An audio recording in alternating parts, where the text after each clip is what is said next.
Welcome back, GlamFam. It's your girl, Angela Denise, and I am here with you today with my May favorites. So today, I'm actually going to be combining both my April and May favorites because last month I did not do one. So the favorites video typically comes either the very last week of the month or the first few days of the month that the favorites are for.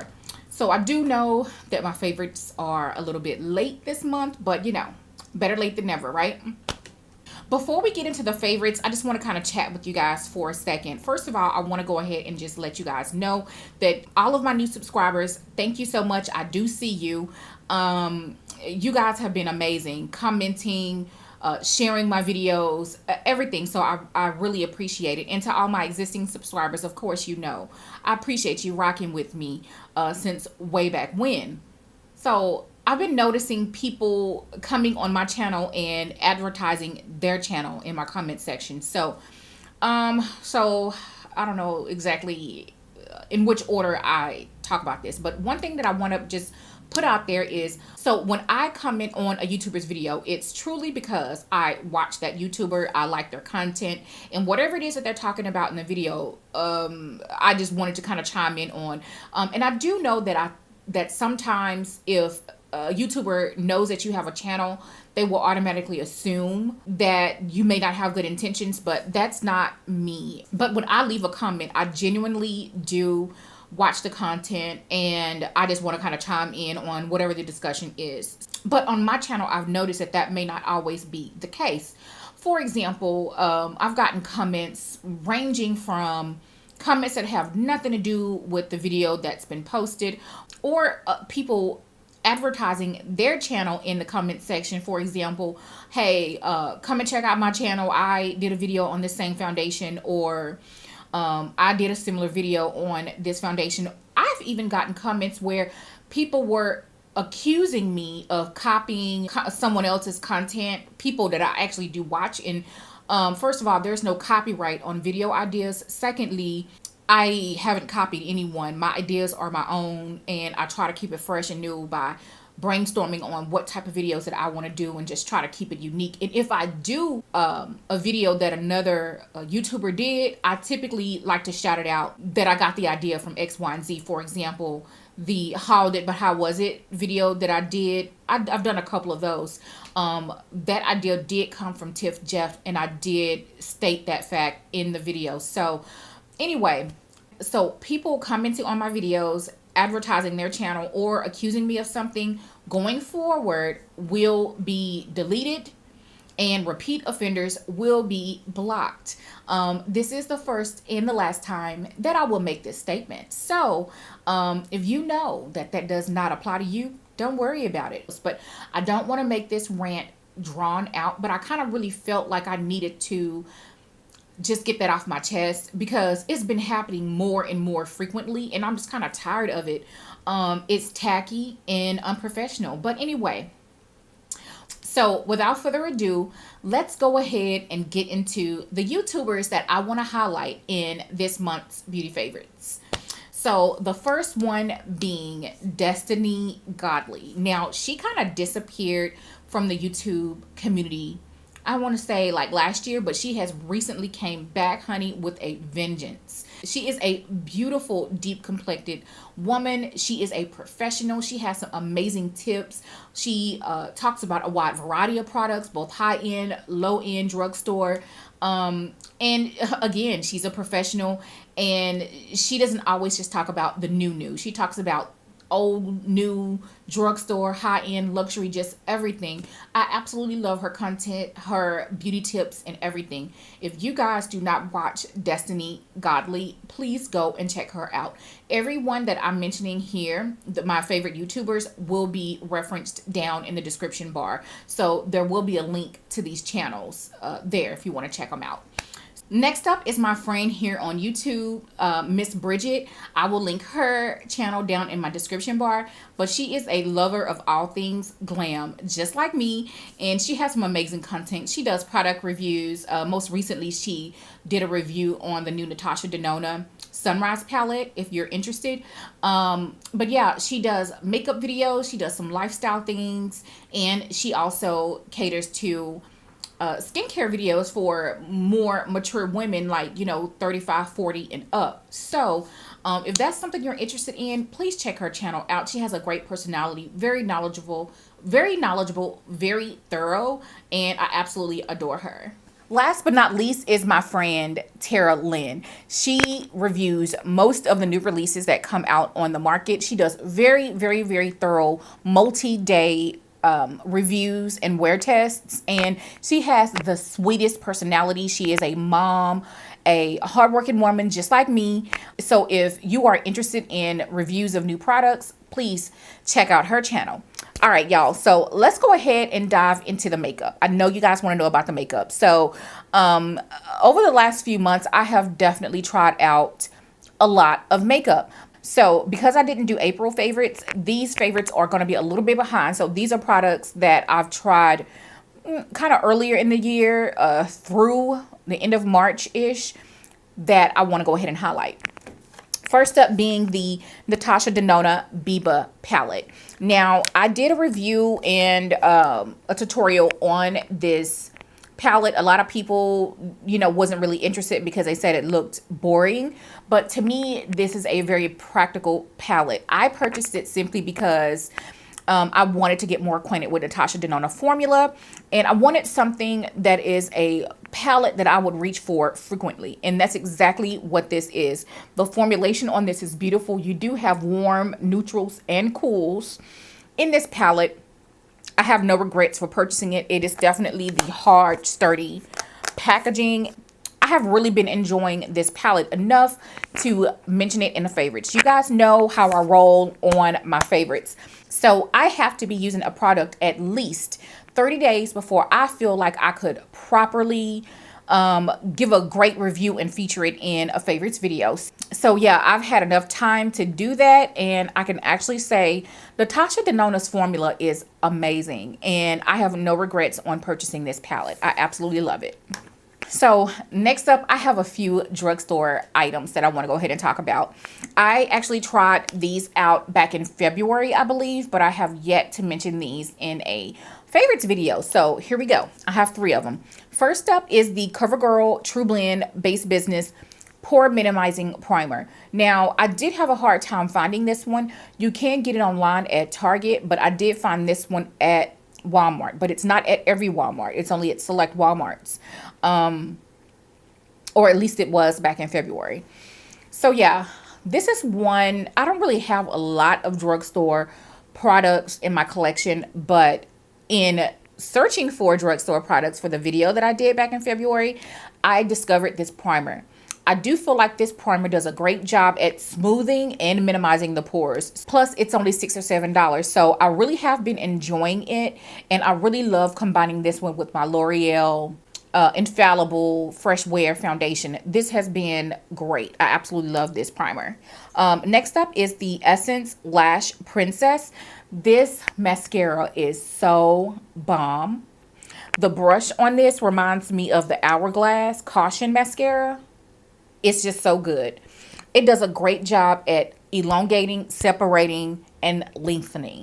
So I love using this on my bottom lashes, and I'll actually even use it on my top lashes with I'll just do like 2 coats, at least 2 coats, because when I'm not wearing falsies, which I only wear them on the weekend, I do like to double up on the mascara. I really like this mascara, y'all. Next up is a lipstick that I am currently wearing. This is Appy by ColourPop. Now, I did pick this up for that video that I did, and I have really fallen head over heels with this ColourPop lipstick formula. This one, I don't know which one it is, but it's like, I think it's like a blurring lipstick. But this is a beautiful light peachy nude color. I just love it. I have 2 colors. I have this one, Appy, and Layover. I had on Layover in my last video that I posted. But yeah, the formula on these are amazing, and at $7, you just really can't beat it. So I love the ColourPop lipsticks. They are bomb. All right, so more makeup. We have a bronzer and we have a blush here, okay? For me, spring, summer is season for blush and bronzer and highlight honey, okay? We're going to talk about our Fenty bronzers. I haven't talked about them yet in a favorites video, and I want to mention that I do still have Coco Naughty and Caramel Cutie. I love them both for different reasons. This is like my work bronzer. This is my slaying bronzer, okay? And these are mattifying formulas. You guys know, I mean, you guys have heard people rave and go on and on and on about these bronzers, and they really are a good product. So in case you guys missed it, you know I did a dedicated video on these bronzers. But yeah, these are Angela approved. I love these bronzers, and the packaging is A1 on top of that. So yeah, if you haven't already, get your hands on one, girl. All right, so Pretty Vulgar. I did mention this blush a couple of times on my channel already, but I want to go ahead and officially feature it in a favorites. I do love the formulation. This is very, very, very pigmented. Now, Pretty Vulgar has about 6 or 7 blush shades, but none of them will work for dark to deep skin tones. This is the only one, Charmingly Sinful, and it's called Make Them Blush. This is an amazing formula. It's a satin formula. It's not really a matte formula. It's more of a satin formula, and I absolutely love the shade and the texture, the pigmentation. It's all A1. And you can find these on Sephora.com. But I did look at one point, and this shade was sold out. So you might want to go ahead and get your hands on this one. Not too sure how long it's going to be around, but this is A1. So we have 2 skincare related type products that I want to go ahead and talk about. So I hauled this Sephora Waterproof Eye Makeup Remover. Not this last sale, but the sale before that in the fall. And I'm almost out. This is the only makeup remover, eye makeup remover that will be in the same conversation as my Lancome by Facile eye makeup remover. This is OG Holy Grail. So the Sephora makeup remover isn't better than my Lancome remover. However, it gets the job done effectively, similar to my Lancome. So this is definitely Angela approved. I have been using this stuff. It works, is effective, and I love it. So if you're on a budget and you're looking for something really good and effective, the Sephora Waterproof, it's bomb. Next up is something that I kind of gave away in my monthly beauty haul for May. This is my Elemis Pro Collagen Rose Cleansing Balm. I am obsessed with this. I only have 1 or 2 more uses. Girl, the smell alone is to die for. I wish they had it in a candle form. I would burn it daily, probably. But yeah, this Rose Collagen Cleansing Balm is amazing at taking off your makeup. It's a spa-like therapeutic experience. The texture of it is better than the original cleansing balm from Elemis, in my opinion. I have already purchased a full-size version of this. It's the bomb. It's A1. I've already purchased it again because I love it that much. I just have to come and let you guys know what it is. Like, this is good stuff. To me, this is rave worthy. Out of everything that I've mentioned here today, this is probably number 1, and the next 2 products come right after it. Okay, so that's how much I love this cleanser. Next up are some makeup tools that I have been using literally all year that I need to talk to you guys about. These are literally the best face brushes that I have in my collection at this point. I do have some Sonia G face brushes on the way, and some other Chikahodo brushes on the way, and a couple of other brands that I'm looking at trying out. One of my goals for 2019 was revamping my tools. I wanted to invest in really good tools, and I really have done a good job at doing that so far this year. But we are going to expand more on higher end face makeup brushes. So, Chikahodo. These are Japanese makeup brushes. These are a blend of goat and synthetic hairs. These are the softest brushes that I own, the highest quality brushes that I own. And this is basically their affordable line. This is the Passion series. You can get it on beautylish.com. This is the powder brush. This is the cheek brush. I did use both of them today for doing my makeup. Again, These are the softest brushes in my collection. The best powder brush that I have, the best cheek brush that I have, and I'm not making that up, and I'm not over exaggerating. You definitely pay for what you get with most brushes. These high-end Japanese brushes are A1. They are the bomb. So if you guys have any recommendations on makeup brushes that I need to try, you guys list them down below. You know, that's one of my goals for 2019. So I am open to recommendations in that area. A fragrance. This is my fragrance for spring and summer. I have thoroughly been enjoying this for the last couple of months, y'all, and it's just so good. It's feminine, it's divine, it's perfect. This is the Chloe Love Story perfume. I've only been using this for a couple of weeks now, and I put quite a nice dent in it. I absolutely love this perfume. It smells divine. Oh my God, yes. It smells amazing. Okay, so a really quick description of Love Story. This is of course, a floral fragrance. This is a fruity floral. This is a combination of both jasmine and neroli. And the description reads, Chloe unveils an essence of seduction, a declaration of femininity, a proclamation of freedom. Love Story by Chloe is the expression of a free woman. This is just beautiful and divine in every way. This is me to me in a bottle. But yeah, if you guys haven't, go to your nearest counter and just get a sample of Love Story. You won't regret it, especially if you like fresh, fruity florals. So that is going to wrap up my products version of this video. I'm going to go ahead and dive into the Q&A session. First up, my friend Tara Lynn asked if I was professional. If I was a professional artist. And the response to that is that I used to work in industry. In fact, I used to be a face model as well. But that is my past life. I am currently a accountant in the oil and gas industry. And trust me, I love makeup and I loved doing makeup.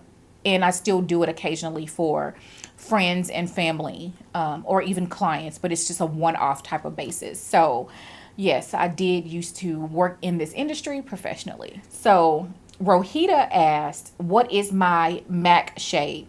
So if you look in my description bar, I do list out a variety of different shades that I wear in different companies or different foundations. But with MAC, most of the year I'm a NC46, and at the peak of summer, at my darkest in August, I will go up to NC47.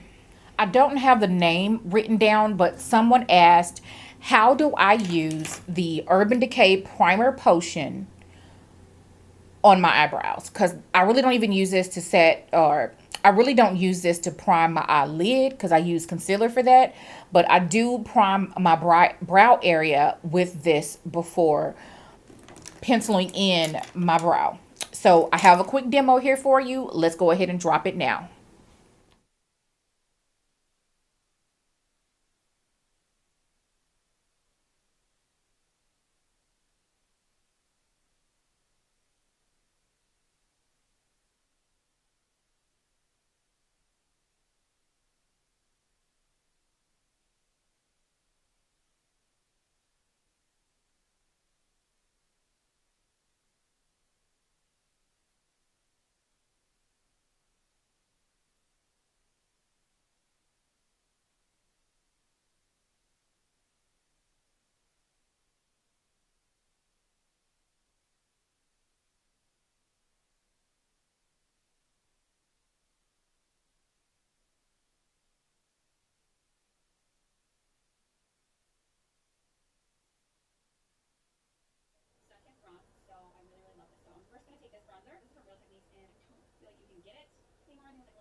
I put some body bronzer like on my chest to kind of like even it out. I don't know what's going on, but I keep getting like really red here, and I don't know if it's like anxiety or like stress or something. I don't know. I keep getting really like red like splotches there, so I'm not really sure what that's about. But so if this area looks weird, it's because I have a body bronzer on, and I don't normally do that.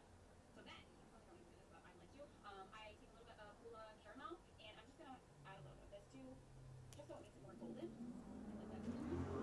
Okay, so I do that, and then I take the sides. I do the sides to kind of like pinch it in. Not that I have a big nose or anything like that, but I feel like my nose shape is so good. Next, I'm going to do my blush, and this is a new duo from UA, and it's their Cheeky Summer Blush Duo. So this is absolutely gorgeous. I'm using this color here. So it has some shimmer in there. It's not like too shimmery, and I just really like the color. It's very sun-kissed and pretty, and I like it. So I'm trying to make my cheeks look rounder, so I'm applying it more. So Raven asked, so with combination oily skin, how do I look dewy and not oily? Well, honestly, it's a difficult question to answer. If you're not professional, I'm not going to say not professional, but you really do need to be well versed in the world of makeup. You basically need to know your products and know what the intention for the product is. So today, my concoction, 9 times out of 10, I'm wearing more than one primer because I'm using a all over face primer and then a primer for my cheek area, my texture area, my problem areas. So because I'm using a mattifying foundation, I went in with the Dior Backstage primer. This is a balancing primer. Use this all over the face. Then I went in, again, because I'm using a mattifying foundation, with the Touche Eclat Blur Primer. This primer is really for dry skin types because it can make you a little bit dewy. It does an amazing job of blurring the pores. So I went in on my problem pore area with that primer, and this is what you have several hours later. And of course I did set this with my Chanel loose powder. So if you have to consider what look you're going for, number one, and then what foundation you're using, and that will give you what type of primer you want to go with. If I wanted a dewy look, the only thing that I would change about, I mean, there's a variety of primers that will help you get more of a natural satin look. You would just go on top of that with a glowy, luminous type foundation. So you just kind of have to ask yourself your desired look, the foundation you're going to be using, then you can determine what primer you need to apply under it. So again, you need to be well versed in makeup. If you tell me what type of foundations you have, I can tell you what primers that you may have in your collection. Like you could just tell me what products you have, and I could offer a recommendation on what mixture you should use to get X, Y, and Z desired effect. So yeah, that is going to wrap it up for today's Q&A session. I know that was a lot, but I do love doing these sessions because I think that you guys enjoy them, but I want to be here to guide and help and offer advice. So I want to keep this Q&A thing going. Go ahead and drop your question down below, and I'll do my best at selecting a variety of questions for my June Beauty Favorites video. Until the next time, I will see you guys in the next video. Bye.